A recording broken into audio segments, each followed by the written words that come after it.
Dubai RTA road and transport అథారిటీలో different positions అయితే పడ్డాయి. అవి ఏంటంటే మీడియాలో, ఇన్ఫ్రాస్ట్రక్చర్లో, సివిల్ ఇంజనీరింగ్ డిపార్ట్మెంట్లో, ఐటీ టెక్నీషియన్స్, ఆర్టిఫిషియల్ ఇంటెలిజెన్స్, ఇలా డిఫరెంట్ వేకెన్సీస్ అయితే క్రియేట్ అయ్యాయి.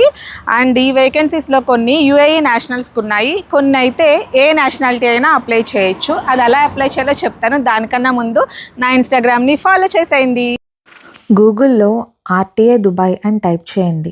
ఆర్టీఏ వెబ్సైట్కి వెళ్ళాక పేజ్ని ఇంగ్లీష్లోకి ట్రాన్స్లేట్ చేసి కెరీర్స్లో ఆర్టీఏ కెరీర్స్ మీద క్లిక్ చేయండి. ఓపెన్ పొజిషన్స్లో ఎగ్జాంపుల్ నేను draftsmen, traffic signals and addressing చూపిస్తున్నాను.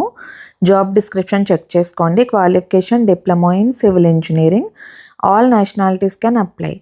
నెక్స్ట్ అప్లై ఆన్లైన్ కొట్టాక passport copy, ID copy, resume ఇలాంటివన్నీ అడుగుతుంది. అలా జాబ్కి అయితే అప్లై చేయండి. ఇంకొక జాబ్ ఓపెన్ చేద్దాం. Artificial intelligence and data science.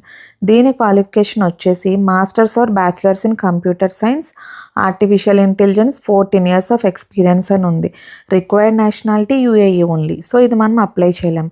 అలాగే అన్ని పొజిషన్స్ ఓపెన్ చేసుకుని జాబ్ డిస్క్రిప్షన్ అండ్ క్వాలిఫికేషన్స్ చూసుకోండి. ఈజీగా మీరు ఇలాగా అప్లై చేసుకోండి. అయితే నాకు తెలుసు మీరు ఏ క్వశ్చన్ అడుగుతారో, ఇండియా నుంచి అప్లై చేయొచ్చా కల్పన అని అడుగుతారు. ఇదే కదా మీ question. Yes, you can apply from India. ఈ విషయాన్ని నేను ఆర్టీఏ వెబ్సైట్లో చాట్ బోర్డ్తో చాట్ చేసి మరీ తెలుసుకున్నాను. So wish you good luck.